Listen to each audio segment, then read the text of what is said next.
Selection of electrode की बात करता हूं ना, जब मैं सिलेक्शन ऑफ इलेक्ट्रोड्स की बात करता हूं, तब मैं कहता हूं कि सबसे पहली बात तो किसी भी सेल में कोई भी जो इलेक्ट्रोड सिलेक्ट किया जाता है ना, बेसिकली सेल में ही इलेक्ट्रोड्स क्या किए जाएंगे भाई, सिलेक्ट किए जाएंगे।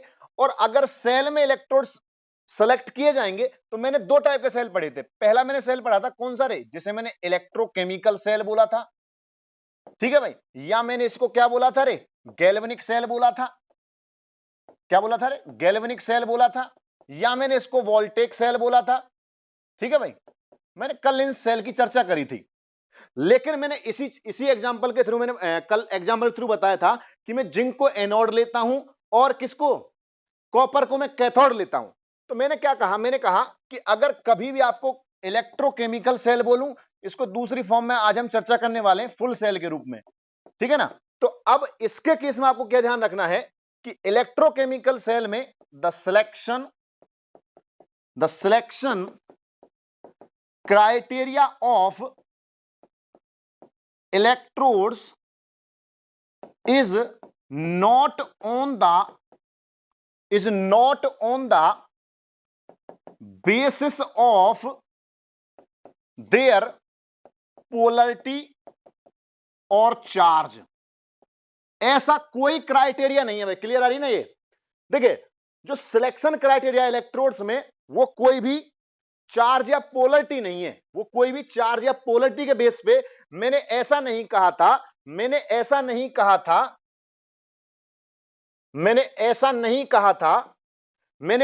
कहा था कि ये जो मैंने दो कल डब्बे लिए और मैंने मान के चलिए, मैंने यहां पे क्या, मैं सिंपल एनोड को डिफाइन कर रहा हूं रे, जिंक सॉलिड था और इसमें कॉपर सल्फेट की क्या थी, सॉल्यूशन थी, जिंक सल्फेट की सॉल्यूशन थी, ठीक है ना। और इसमें क्या था, कॉपर का डिब्बा था, कॉपर का इलेक्ट्रोड था, और कॉपर इस डिब्बे में कौन थी, इस डिब्बे में कॉपर सल्फेट की क्या थी, सॉल्यूशन थी। लेकिन याद करो, कल मैंने एक ट्रिक बताई थी, RRCP। आर मतलब राइट में, ठीक है, आर मतलब रिडक्शन, सी मतलब कैथोड, ठीक है भाई, और पी मतलब पॉजिटिव, ठीक है ना। तो मैंने कहा था कि हम नेक्स्ट लेक्चर में इसकी चर्चा करेंगे, तो ये ध्यान रखना कि मैंने इसको पॉजिटिव डिफाइन किया या मैंने इस एनोड को नेगेटिव डिफाइन किया, इस एनोड को नेगेटिव या इस कैथोड को पॉजिटिव, मैंने चार्ज या पोलरिटी के बेसिस पर मैंने एनोड या कैथोड डिफाइन नहीं किए। अब बात आती है तो किसके बेसिस पर, ऐसे क्या सिलेक्शन क्राइटेरिया थे, तो ध्यान रखना, यहां पे मैं कंटिन्यू कर रहा हूं रे। देख भाई, जब मैं कहता हूं कि मैंने कल एक चर्चा करी थी कि स्टैंडर्ड रिडक्शन पोटेंशियल था, क्या था रे, स्टैंडर्ड इलेक्ट्रोड पोटेंशियल था, और उसको हम दो टर्म में मैंने कल बताया था कि स्टैंडर्ड इलेक्ट्रोड पोटेंशियल को हम दो टर्म में पढ़ते हैं। पहली टर्म कौन सी है, ई नॉट ओपी, और दूसरी टर्म कौन सी भैया, ई नॉट आरपी, ठीक है। तो सीधी सी बात यह है कि अगर मुझे कभी भी इलेक्ट्रोकेमिकल सेल में पूछने लगे कि मैं एनोड कैथोड कैसे डिसाइड करूंगा, तो ध्यान रखना, वो हमेशा किसके बेसिस पर डिसाइड किए जाते हैं रे, या तो स्टैंडर्ड किसकी, स्टैंडर्ड रिडक्शन पोटेंशियल की वैल्यू पर, स्टैंडर्ड रिडक्शन पोटेंशियल की वैल्यू पर, और या फिर स्टैंडर्ड ऑक्सीडेशन पोटेंशियल वैल्यू पर। बात समझ में आई नहीं आई? इसका मतलब अगर मैं कहूं कि मैं स्टैंडर्ड रिडक्शन पोटेंशियल की वैल्यू के ऊपर क्या कर रहा हूं, डिसाइड कर रहा हूं किसको, selection criteria of electrode in the galvanic cell, तो मैं कहूंगा जिसका रिडक्शन पोटेंशियल ज्यादा, तो मैंने कल बताया था उसकी इलेक्ट्रॉन गेन करने की टेंडेंसी ज्यादा, और अगर उसकी इलेक्ट्रॉन गेन करने की टेंडेंसी ज्यादा, इसका मतलब उसको मैंने कल क्या नाम दिया था भैया, उसी को मैंने कल कैथोड नाम दिया था। और यही कहानी कल यहां पे हो भी रही थी कि कॉपर 2 पॉजिटिव दो इलेक्ट्रॉन खा के कॉपर सॉलिड में जाता था, और यही कहानी यहां पे हो भी रही थी कि जिंक सॉलिड दो इलेक्ट्रॉन निकालता था जिनको ये कॉपर खाता था। इसी प्रोसेस को मैंने एनोड पे डिफाइन किया था, और इसी प्रोसेस को मैंने कैथोड पे डिफाइन किया था।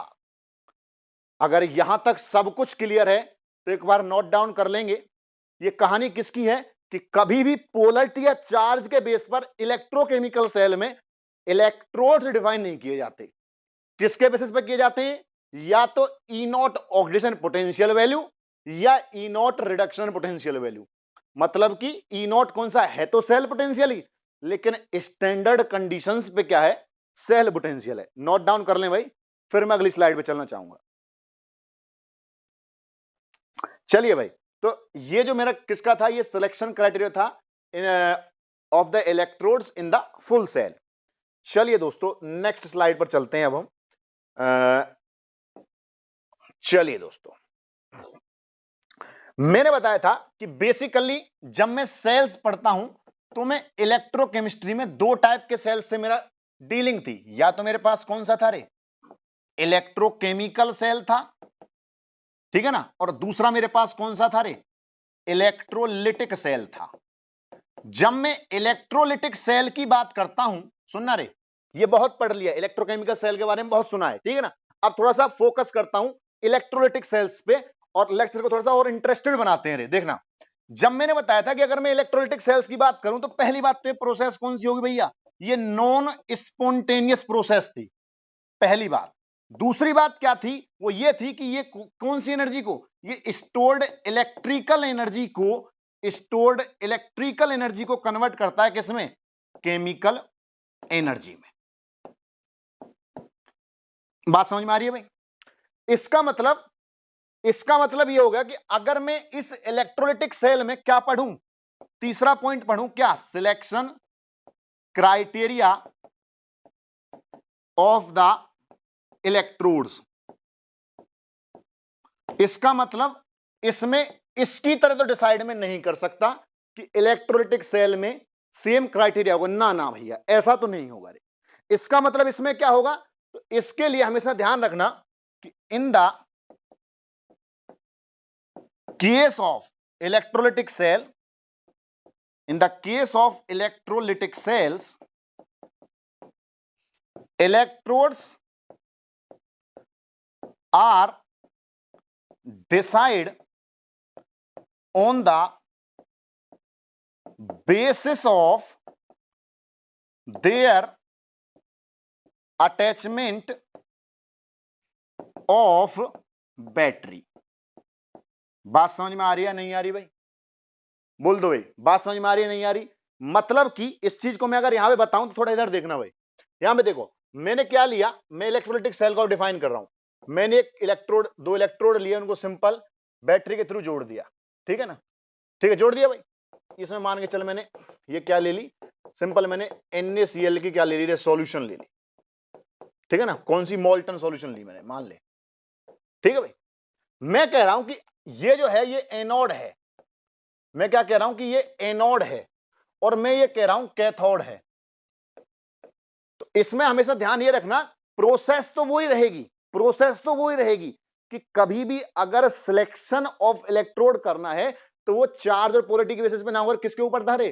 प्रोसेस के ऊपर। कौन सी प्रोसेस? मतलब कि एनोड का काम क्या था? ऑक्सीडेशन करना। कैथोड का काम क्या था? रिडक्शन करना, ठीक है ना। लेकिन अब मैं एनोड कैथोड अगर डिफाइन करने चलूं तो वो तो प्रोसेस के बेसिस पे था, लेकिन अगर इलेक्ट्रोकेमिकल सेल में मैंने क्या बताया? On the basis of standard reduction potential. और इलेक्ट्रोलिटिक सेल मैंने क्या बताया? On the basis of attachment of the battery. मतलब कि अगर मैं इनमें पॉजिटिव और नेगेटिव डिफाइन करने चलूं तो यहां पर एनोड क्या होगा? क्योंकि ये किससे अटैच है भैया? बैटरी के बड़े और पॉजिटिव टर्मिनल से अटैच है। यही बात मैंने यहां पे बताई। तो एनोड इस केस में क्या हो जाएगा रे? पॉजिटिव। और इस केस में किससे अटैच है? बैटरी के छोटे टर्मिनल से अटैच है, तो ये क्या हो जाएगा भैया? नेगेटिव। बोलो भाई, यहां तक कोई दिक्कत हो आप पूछ सकते हैं। मैंने सिर्फ दो ही बातें बताई अभी तक 10 मिनट में कि कैसे सिलेक्शन ऑफ इलेक्ट्रोड किया जाता है किसी भी सेल में, चाहे वो तेरे पास इलेक्ट्रोकेमिकल सेल है और चाहे वो तेरे पास कौन सा है रे? इलेक्ट्रोलिटिक सेल है।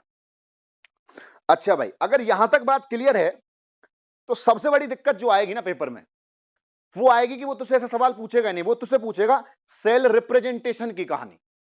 क्या पूछेगा भाई? सेल रिप्रेजेंटेशन की कहानी। लेकिन सेल रिप्रेजेंट करने में भी सबसे बड़ा दिक्कत कौन देता है? अभी हम जिसकी चर्चा कर रहे थे इलेक्ट्रोकेमिकल सेल में, कि भैया देख, इलेक्ट्रोकेमिकल सेल में कौन बताता है तुझे कि ये एनोड या कैथोड होगा? कौन बताता रे?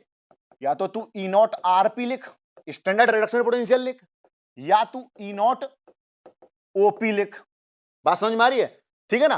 अब सीधी सी बात है कि इलेक्ट्रोकेमिकल सेल अपने आप में क्या है, एक फुल सेल है। अभी आगे चैप्टर में आएगा, अभी इसी लेक्चर में बताऊंगा कि फुल सेल क्यों है। ठीक है ना।